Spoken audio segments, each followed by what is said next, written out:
Soy la periodista Rocío Galván, los saludo con mucho gusto. Esto es Diálogos desde la Frontera, un programa que se edita y produce desde las instalaciones del Colegio de la Frontera Norte en la ciudad de Tijuana, Baja California. Una vez más viene la conmemoración del Día de la Mujer. ¿Hay algo diferente en este 8 de marzo del 2024? Acompáñenme, vamos a platicar de ello.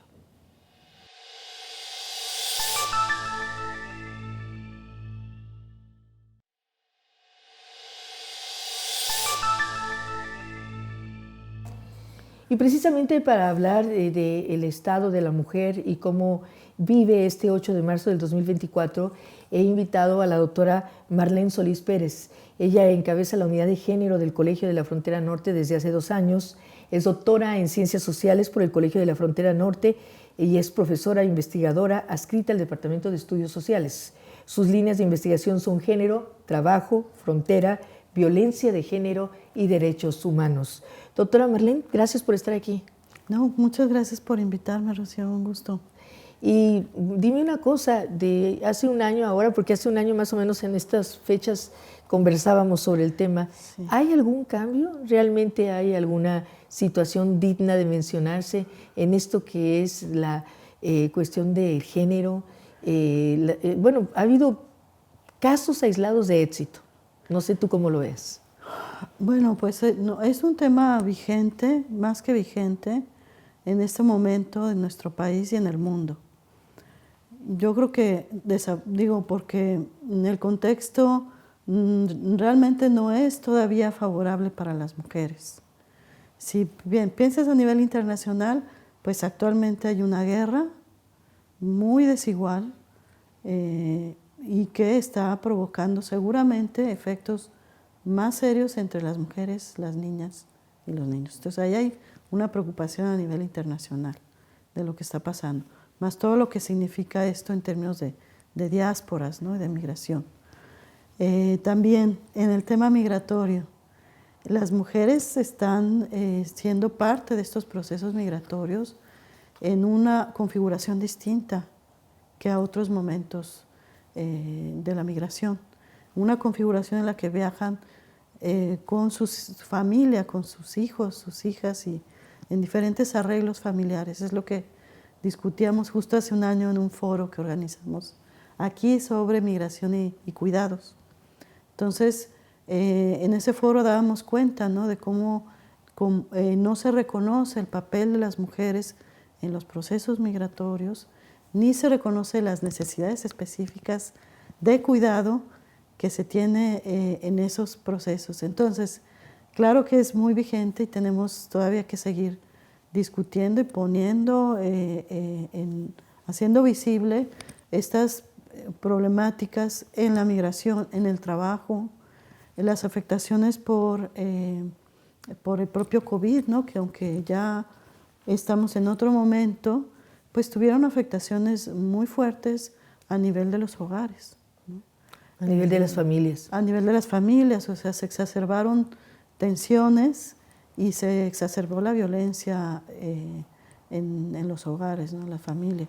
Entonces, bueno, por otra parte, todo el cambio que ha habido a nivel del país, pues también si bien ha habido muchos avances, o sea, yo considero que, por ejemplo, en temas de alerta de violencia de género, ha sido muy afortunado, porque ya no se ve como una amenaza, sino como una oportunidad para hacer políticas públicas dirigidas hacia las mujeres y que se pueda cambiar el contexto de falta de reconocimiento y acceso a sus derechos humanos. Pero a pesar de eso, pues todavía seguimos viendo tendencias muy fuertes de feminicidio en el país, ¿no? Y en Baja California, y en Tijuana. Exactamente. Y Baja California, Tijuana sigue estando en la lista de las ciudades más peligrosas para las mujeres. Entonces no podemos bajar la guardia. Sí, parece que se contuvo un poquito esa tendencia, pero sigue siendo alta, ¿no? Entonces, y siguen habiendo casos muy dramáticos de asesinatos, feminicidios contra mujeres. Sí, estaba pensando en esto que tú nos comentabas el día de hoy, yendo un poco a la cuestión de las noticias. Hubo una agresión contra 2 mujeres embarazadas una de hecho de 8 meses de embarazo, y entonces uno se pone a pensar, esto no lo veíamos antes, y digo, a balazos. Y lo otro, encuentran un tráiler con migrantes y había 12 familias ahí. Sí. O sea, lo que tú decías, eran mujeres con sus hijos. Con sus hijos. Sí, en el tema de migración digo, ya se viene configurando desde hace tiempo la mayor presencia de las mujeres, pero bueno, está este patrón que ya no es el tradicional, que la mujer viene a reunirse con la pareja que emigró primero, ¿no? Sino es una forma distinta, ¿no? Son las propias mujeres en busca de trabajo. Y otra cosa que hemos podido documentar en algunos estudios del propio COLEF es que una de las motivaciones para migrar de las mujeres es justo la violencia en sus lugares de origen. Y violencia con la pareja o violencia comunitaria, que eso también es algo que se ha estado documentando, ¿no? Entonces, definitivamente pensar en una mujer migrante es reconocer todas estas violencias que ha vivido en el origen y luego además en el trayecto, Rocío. Claro, todo lo que les pasa. En el trayecto también es muy difícil para las mujeres, es una situación de bastante riesgo, pero pues falta todavía que los estados a nivel municipal y a nivel estatal tengan programas pues dirigidos a esas mujeres, ¿no? Entonces, y luego otro asunto también que se vive en la frontera, en las fronteras en Tijuana, por ejemplo, es que hay una tendencia también al mayor consumo de drogas en general, ¿no? Pero las mujeres también, o sea, antes decíamos, o estaba reportado en las estadísticas, que quienes consumían eran mayoritariamente hombres, ¿no? Pero esa tendencia de mujeres consumiendo drogas ha aumentado. Pero no hay, digamos, programas, esa es por ejemplo, parte de las medidas de la alerta de violencia de género contra las mujeres en Baja California, que tengamos programas específicos para mujeres, ¿no? Que en los centros de rehabilitación tengan perspectiva de género, que no se les trate igual que se les trata a los hombres, porque su contexto y su vulnerabilidad es distinta. Doctora, acabas de señalar esto de género. A muchas personas no les queda claro ubicar el contexto de ver todo desde esa perspectiva. ¿Cómo podemos cambiar esa situación? Sí, pues el tema de género es, o sea, que hoy estemos hablando de género, bueno, pues es producto de una historia de lucha de las mujeres, ¿no? de las feministas, porque podamos reconocer que hay desigualdad entre hombres y mujeres. Una desigualdad que se expresa además en todos los ámbitos de la vida, ¿no? Que se expresa en lo social, en lo cultural, en lo económico. Entonces, esas, digamos, en principio diferencias se convierten en desigualdades. Por eso la consigna del movimiento feminista, ¿no? De luchar por la igualdad. Entonces... está muy lejana. Está muy lejana, pero bueno, el primer paso, por eso insistir en género, es reconocer que hay diferencias y que hay desigualdades asociadas a esas diferencias. La diferencia está muy bien, digo, yo creo que de hecho no solamente reconocer la diferencia entre hombres y mujeres, sino la diversidad, ¿no? de todos los géneros, más hoy en día, ¿no? Que hay un proceso en que ser mujer y ser hombre no es tan fácil de identificar como en otros momentos históricos. O sea, las dinámicas de cambio al nivel de las familias, de preferencias sexuales, pero también de preferencias de modos de ser y de practicar tu cuerpo, pues ya no son lo mismo que eran hace 20 años ni siquiera, sí, ¿no? Ha cambiado. Me parece que tenemos que hacer pausa, según lo que estoy viendo con los tiempos, pero vamos a seguir en esta interesante conversación con la doctora Marlene Solís de la Unidad de Género del Colegio de la Frontera Norte.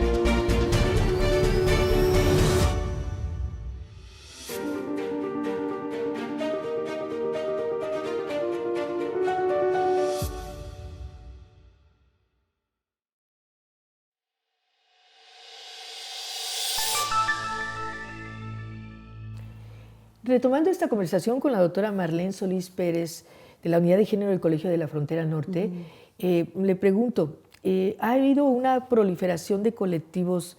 De hecho, son muy activos, demandan cosas, están muy cerca de los procesos y ayudan en esta parte de la sororidad, de estar cerca de las mujeres que son víctimas de injusticias. Te decía, conozco el caso de un colectivo que apoya a mamás que les han quitado los hijos los padres injustamente, o sea, no me toca ver esa parte, sino que están con ellas, las asesoran, les dicen hay que hacerlo todo respecto a la ley, pero les dan ese acompañamiento. Y también estos otros colectivos que desde la búsqueda de personas desaparecidas también han mostrado, y la mayoría son mujeres también, Así es, sí. ¿verdad? Y cuando por desgracia algunas de ellas han sido víctimas de feminicidio también, la defensa de la vida, bueno, el exigir justicia por la muerte de estas personas. ¿Cómo los observa una experta como tú? Bueno, yo creo que son espacios muy importantes, fundamentales y de hecho necesarios. O sea, me gustaría que hubiera más presencia de los colectivos y de las asociaciones civiles. Yo creo que ahora, además, estos, como dices tú, colectivos son más independientes que las asociaciones civiles, ¿no? Que son un paso más, se formalizan y eso tiene como sus pros y sus contras. Pero las colectivas actualmente creo que es como el espacio en donde están trabajando mucho más, sobre todo las chicas jóvenes, porque son espacios como más horizontales. Y sí, son de lo más creativas, la verdad, es un nivel de creatividad realmente remarcable, ¿no? Porque están atendiendo cosas desde muy micro, o sea, muy personales, hasta demandas más fuertes, ¿no?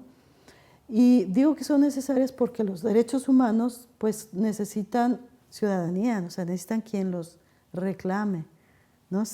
Necesitan ser exigibles y para eso se necesita una ciudadanía activa, preocupada, organizada, ¿no? Y que esté como interesada por su entorno. Entonces han sido, pues yo creo que por eso es tan vital el movimiento feminista, ¿no? Porque como que en diferentes épocas se ha mantenido esta organización y esta necesidad de reconocernos de manera colectiva, ¿no? O sea, pensar que los problemas de las mujeres pues no son individuales, ¿no? Es parte de Son de todas. de un problema sistémico, estructural, y que si no lo hacemos como un proyecto de todas y de todos, porque también creo que eso es algo que últimamente también hemos visto, ¿no? De hombres o otros. No es excluyente. Exacto, no es excluyente, ¿no? Sino cada uno tiene que poner su propio proceso, su propio interés por tener una sociedad más justa, ¿no? Sí, hablamos de esta historia, de aquellas marchas de los años 70, en donde las mujeres exigían el derecho al aborto, una serie de cosas al año 2024. Y bueno, aunque el avance no ha sido el deseable, sí ha habido. Sí. Y creo que la mujer sí tiene ya más con el concepto de la defensa de sus derechos y lo que tú dices, no en lo individual, sino pensar en esta colectividad, ¿no? Sí. Sí, yo creo que eso es algo muy interesante, ¿no? ¿Qué va a pasar? Porque hay este contexto, ¿no? Por ejemplo, en el tema del aborto seguro y legal, ¿no? Que ya hay un contexto distinto en México, que se alcanza en los últimos añitos, ¿no? O sea, después de muchos años de lucha, en realidad tenemos mejores condiciones apenas hace unos años, ¿no? En Baja California, 2 años. Y ahí hay que hacer toda una labor todavía, yo creo, de discutir, de generar como las condiciones también el propio gobierno para que las mujeres efectivamente sepan que tienen esos servicios, ¿no? Porque realmente todavía no se promociona suficientemente, no se da a conocer. Entonces sigue como ese proceso de permitir y de que la oscurantista. población, Sí, como todo, porque todavía hay resistencias muy fuertes, ¿no? Sí, O sea, todavía sí. hay mucho miedo, entonces hace falta seguir discutiendo y reelaborando los argumentos de por qué es importante, qué es la autonomía, por qué necesitamos reconocernos y responsables de nuestro propio cuerpo, ¿no? Y de que pues esta consigna, ¿no? Que si la maternidad tiene que ser voluntaria, ¿no? Tiene que ser voluntaria, claro, totalmente de acuerdo con lo que tú Y las dices. maternidades también, o sea, hay las propias jóvenes están trabajando por pensar en nuevas maternidades, ¿no? En nuevas formas de maternar. Nuevas formas, no sé, no me gusta el verbo de ejercer, de vivir la De maternidad. vivir la maternidad. Ajá. De vivir la En maternidad. este sentido de la mujer, la conmemoración del Día de la Mujer, esto que se dice mucho de verbo, pero que hay un tramo bastante largo del verbo a la acción, en cuanto a la igualdad, y que, no sé, pasamos del concepto de antes, decían viejas revoltosas, a todo lo que se ha logrado en leyes también. Que Sí, eso para mí es muy importante, ¿no? Porque ya hay ese marco legal en donde las mujeres pueden defender sus derechos. sí, ahí también ha habido un avance importante, ¿no? De reconocer, por ejemplo, diferentes tipos de violencia, Ujú. como la violencia vicaria, ¿no? Ha estado también recientemente debatida, o la violencia digital, ¿no? Entonces, La sí, violencia económica, que la es muy violencia común. económica. Estas estaban en la ley de acceso, la primera ley, ¿no? La económica, la física, la psicológica, la patrimonial.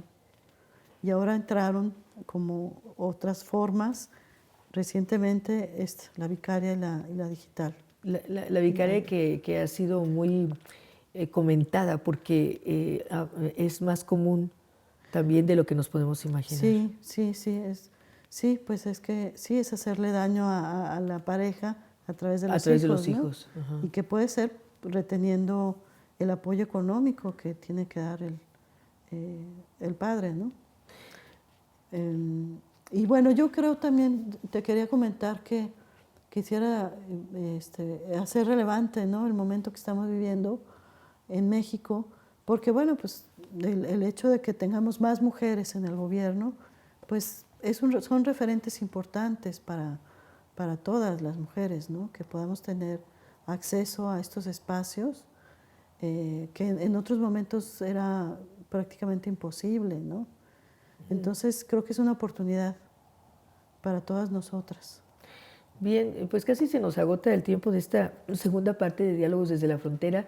Yo dejo una pregunta en el aire y con la comunidad académica, doctora, ¿qué pasa? ¿Cómo va la situación? Usted que está al frente de la unidad de género aquí en el Colegio de la Frontera Norte, ¿cómo van los avances? ¿Cómo va esta equidad? ¿Qué observaciones pudiera hacer ya en este segundo año de la unidad de género?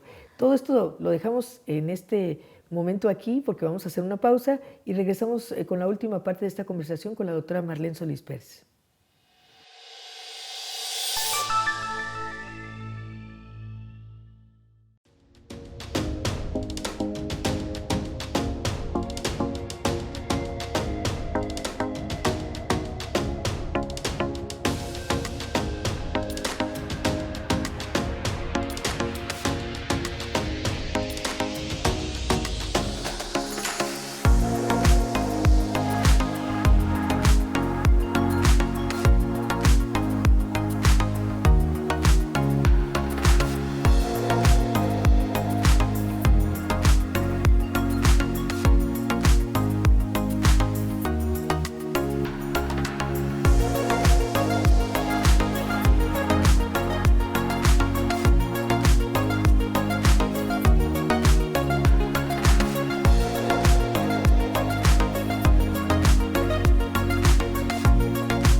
Bueno, continuamos en esta conversación. Dejé varias preguntas en el Sí, aire, en el aire.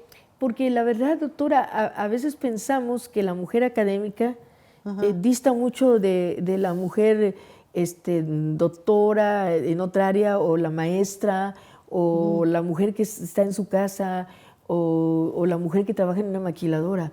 Pero hay como hay algo que nos unifica, ¿no? Sí, Que nos hace completamente. sentir o de alguna manera ubicarnos igual. Completamente. Claro, pues hay otros, pues, digamos, otros contextos, ¿no? Que nos hacen más o menos vulnerables a unas mujeres que a otras. Pero hablando de la academia, pues yo creo que una ventaja, podría decir yo, es que en realidad ha habido como mucha reflexión, mucha autorreflexión de las propias académicas y que han estado haciendo unas aportaciones muy importantes en el tema de igualdad, ¿no? Estudiando las dinámicas en las universidades y generando pues estos procesos de institucionalización de la perspectiva de género a través justamente de las unidades de género, ¿no? que vienen empujándose tanto desde la Administración Pública Federal, pero también desde las instituciones de educación superior, que ya tienen tiempo desarrollando pues incluso como una metodología y identificando como algunos temas clave, ¿no? Para que se atiendan en estos espacios, como te puedo decir que es el lenguaje incluyente y no sexista, ¿no? De que lo podamos utilizar en todas nuestras comunicaciones, como los programas de prevención de la violencia, como que hay espacios a nivel de las universidades para atender y sancionar los casos de no solamente de acoso y hostigamiento sexual, sino de otras formas de violencia que hay en estos espacios, ¿no? Sí. Y así otros temas, ¿no? que se han estado discutiendo, ¿no? Por ejemplo, todos los temas de normativas que consideren las diferencias que hay entre hombres y mujeres y proponer acciones afirmativas, o sea, que permitan la equidad, ¿no? Claro, claro. Compensar pues estas desigualdades. Estas desigualdades que a muchos les gustaría que se siguieran perpetuando. Sí, sí. Porque es más fácil, doctora Marlene Solís, es más fácil un universo de mujeres que están totalmente supeditadas a discutir, debatir, estar en un tú a tú, ¿no? Parejo.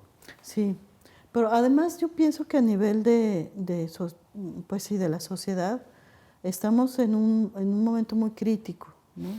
En un momento muy crítico que sí se requiere un horizonte distinto, que lo han estado planteando pues diferentes movimientos sociales o diferentes formas o propuestas incluso de gobierno, ¿no? En el que se toma en cuenta pues no solamente las necesidades económicas, ¿no? Sino que tengamos una perspectiva pues más integral de lo que es la condición humana, ¿no? Sí. Que es pues también es una perspectiva más holística, que reconozca otras necesidades, el conjunto de necesidades que tenemos para tener mejor calidad de vida. Esta unidad de género que está a tu cargo tiene planes importantes a lo largo de las próximas fechas, del próximo año. ¿Qué pudieras adelantarnos o participarnos? Pues realmente es una unidad muy reciente,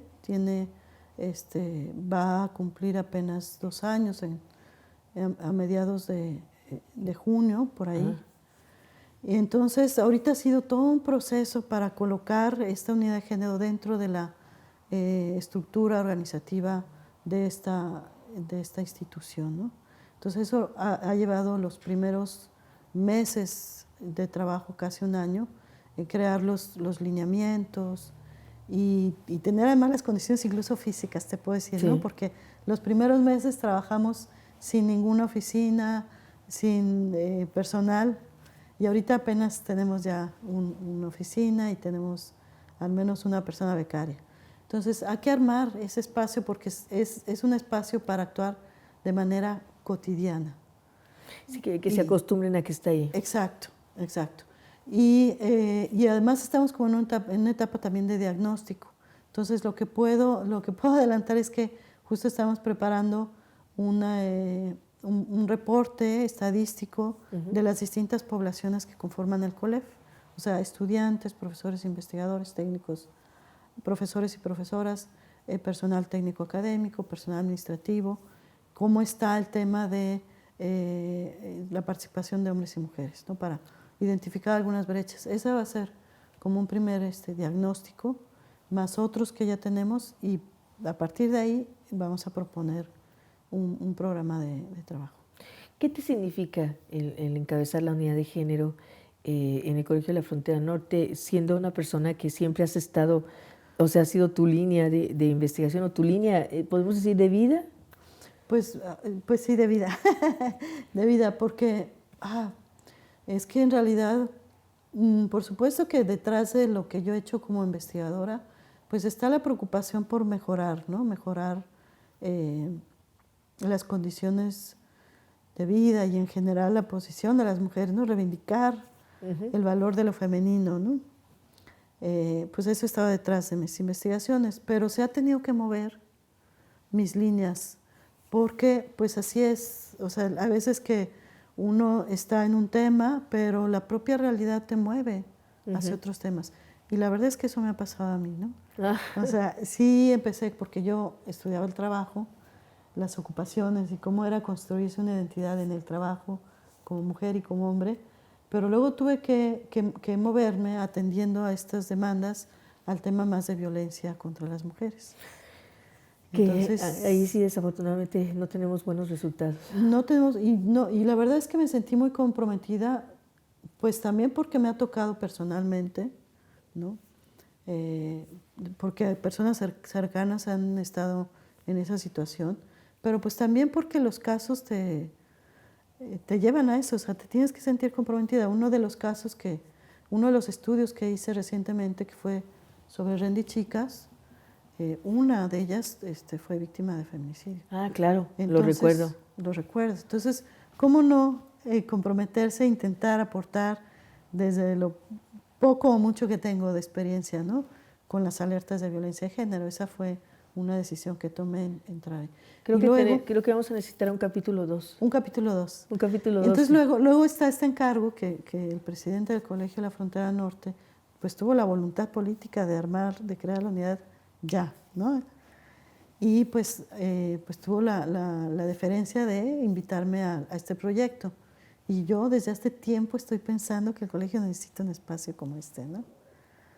Y había habido pequeños esfuerzos, pero no se había logrado porque la verdad es que ahí hay un tema de interés y de voluntad de parte de las autoridades que pues dieron lugar a esto, ¿no? Entonces ha sido más o menos eso. Gracias por tu tiempo y bueno, pues agradecer a todo el equipo que hace posible este programa, agradecer a Óscar Ochoa, a Stephanie Gutiérrez, a Leonardo Valdés, a todo el equipo que hace posible este programa.